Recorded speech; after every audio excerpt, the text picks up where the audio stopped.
With you, NBA free agency just started 30 minutes ago, and here's what we know. The Bucks can make Giannis the $220 million man by offering him a 5-year supermax deal. The reigning two-time MVP would have until December 21st to agree to it or become an unrestricted free agent at the end of the season. Another big man, Anthony Davis, probably isn't going anywhere, but he's also not in a rush to re-up with the champion Lakers. AD plans to wait through at least Thanksgiving before agreeing to a new contract. And Goran Dragic announcing on Twitter in the last 30 minutes that he's staying in Miami. According to Bobby Marks, it's a 2-year deal for the 34-year-old to stay with the Heat. He averaged 19 points during the Heat playoff run to the NBA Finals. See? As Woj reported on Tuesday and Wednesday, this happened. Gordon Hayward has opted out of his $34.2 million option, and he is now the biggest name to hit the free agent market. No longer now a Boston Celtic, and Gordon has a couple of options, 3 options. He can re-sign with the Celtics on a long-term deal, or he can sign with one of the 2 teams with significant cap space. That's the Knicks or the Hawks. The third option is he can agree to a sign and trade with a team that does not have enough cap space to sign him. We've heard a lot about the Indiana Pacers as a possibility, as Gordon Hayward is from that area. Let's bring in Tim Legler, Richard Jefferson for more on this one. Legs, let me start with you, because first and foremost, $34.2 million. Gordon Hayward says, no, I'm going to leave a team that's been one of the tops in the East for the last couple of years. You think this was the right decision by Gordon Hayward, given what he's been through, not healthy the last couple of years in particular? Well, let's see what he's got in mind, Sage, because I know I physically can't even make my mouth formulate the words, I don't want $34 million. I can't physically do that. So he must have something in mind that he wants. That's a head scratcher for me.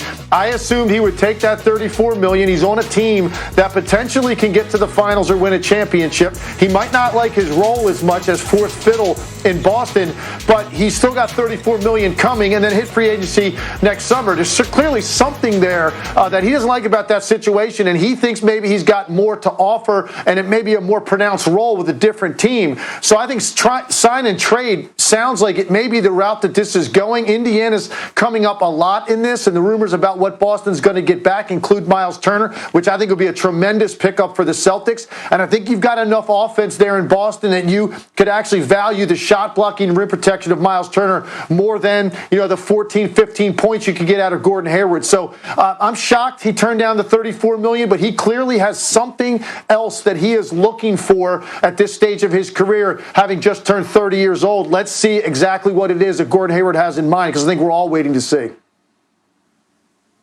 Look, I agree with you, Legs, but we've already seen a little bit of tampering being talked about. So a lot of times these deals are done, weeks before or days before the actual deadline comes. And I think it's a good idea. And the reason why I think it's a good idea is this. He has had injury issues. So for him being 30 years old, it's better for him to try and find a 3 or 4 year deal. And if the Boston Celtics aren't going to extend him, because that would also mean that he would have to take up that $34 million contract, then he puts himself in a very, very difficult spot, because that's not what Boston wants to do. I think this is the best idea for him. You might not get 34 on the open market, but if you can get 3 or 4 years, I think Gordon Hayward is making the right decision. And if I were the Knicks, because I know Gordon Hayward as an individual and as a competitor, he's the type of guy that you want on your team and in your franchise. So I wouldn't be surprised to see the Knicks make a very, very hard play for him. Yeah, fascinating, because, I mean, who knows? Maybe being that fourth guy in Boston wasn't enough for him. We will see. It's going to be fascinating to see what ends up happening there. Maybe it's New York, maybe it's Atlanta, maybe it's not. But what about the Celtics? And RJ, I'll start with you on this one. So it looks like Hayward could be on the way out. We know Enes Kanter traded away today, going back to Portland. They haven't made it to the finals yet with this current group. Of course, Kemba added just last year. What's the key for them to get there? Well, you're going to start to hear a lot of rumors. One thing that no one questions is Danny Ainge and his vision for the Boston Celtics. Look, they made some right decisions in the past year. One of them not bringing back Al Horford for the money that he was going to command. But I still think that they were lacking in size. And I think that lack of size probably is what stopped them from getting to the NBA Finals. Now, look, if you can, one of the potential trades talked about was the Gordon Hayward and getting Miles Turner. Now, I think that makes a lot of sense for Boston, but I don't know how much sense that makes for Indiana. But yeah, if they're able to pull off the Miles Turner and get that size and pair that with Jaylen Brown and Jason Tatum and Kemba Walker, that could be a very, very fierce team going forward. Yeah, I agree with RJ in terms of needing another big, and that's why if something does go down with Indiana and they get Miles Turner back, well, you talk about the perfect fit for what they need, particularly defensively. I just think looking at the Celtics and why, maybe they're not going to miss Gordon Hayward right now. I think Gordon Hayward never really came back comfortable from those injuries. You got to remember, he's entering his 4th season since he was an All-Star. It's been a long time, and he's had little sporadic bursts of time in the last 3 years where he kind of looked like himself but couldn't keep it together, and he seemed like he'd go out with another injury. They look at their roster and say, we've got a guy now that's an all-league caliber player in Jason Tatum. We've got a guy that's an all-star caliber player in Jaylen Brown. They've got to figure out what happened in the playoffs with Kemba Walker and why he had such a hard time staying aggressive while those guys were playing well. They've got to figure that out. If they do, they've got enough offense. They've got to get some more size up front so that they can contend on the glass with some of these teams and hope that Tatum and Brown in particular take another step forward. And if they do,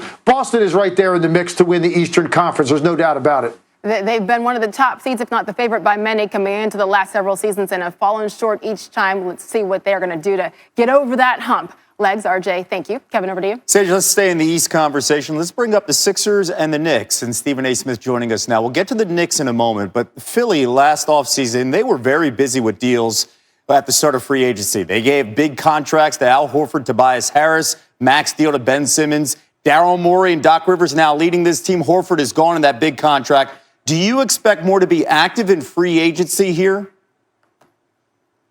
Well, first of all, that's his MO, so of course I expect him to be active. Secondly, and more importantly, think about what he's doing here. You add Danny Green, you add Terrence Ferguson, you definitely add Seth Curry, who's a Curry. That means he can shoot, okay? So you're trying to surround your big man, Joel Embiid, with shooters, particularly in the event that you end up losing Ben Simmons because you're going after James Harden yourself. I don't know whether that'll happen or not, but I know if I'm the Philadelphia 76ers, I certainly do not want to let James Harden go to Brooklyn. Remember, Daryl Morey was mired in a Western Conference for years, teasing about the potential championship squad that he had, but he kept running into a trifecta that he simply couldn't match up against in the Golden State Warriors with the greatest shooting backcourt in the history of basketball in Klay Thompson and Steph Curry, along with Kevin Durant. Now Kevin Durant is in Brooklyn. He's got Kyrie, and he could potentially get Harden. If you're Daryl Morey, you want to make sure you get Harden to pair him with Embiid. You might want to hold on to Ben Simmons, but I doubt Tillman Fertitta and the Rockets will let you. You'll have to give up multiple pieces, picks, and things of that nature.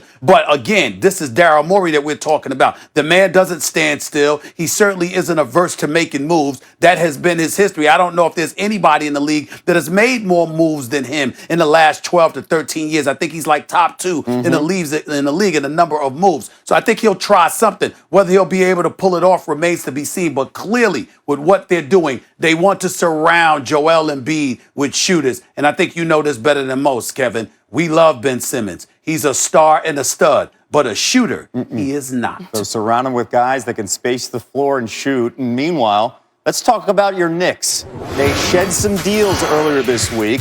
It's been a very good week in New York. Obi Toppin now coming in. Now the Knicks have $35 million in space. What do you expect to see from Leon Rose?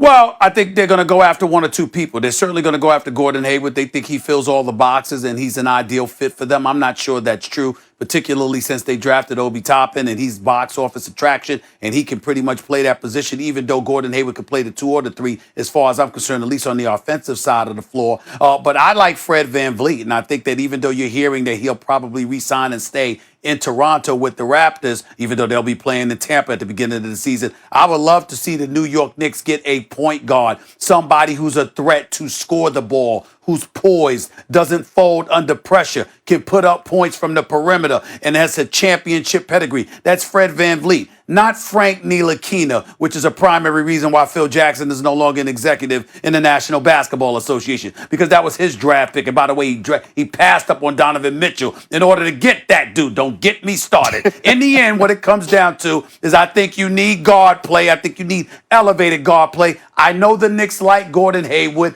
Obviously, having $35 million in cap space, it looks like he's the guy they may go after. We don't know what that's going to materialize into. He was competing for a championship. Clearly, that's not going to be the immediate future for the New York Knicks. So I don't know whether he'll resign with Boston, go to Indiana, or go someplace else. But the New York Knicks are definitely in play. So they say. We'll see what happens with that. But I do believe Fred VanVleet should be somebody they consider if he gives any kind of indication that he's willing to consider them, because that little brother can play. He can shoot. He can run a show. He's a threat offensively from that point guard spot. And God knows they don't have that available to them right now. He'd be perfect in New York in this system. By the way, we're not going to get you started because, it's been a good week for your Knicks. We'll see how this plays out moving forward. Thank you, Stephen A.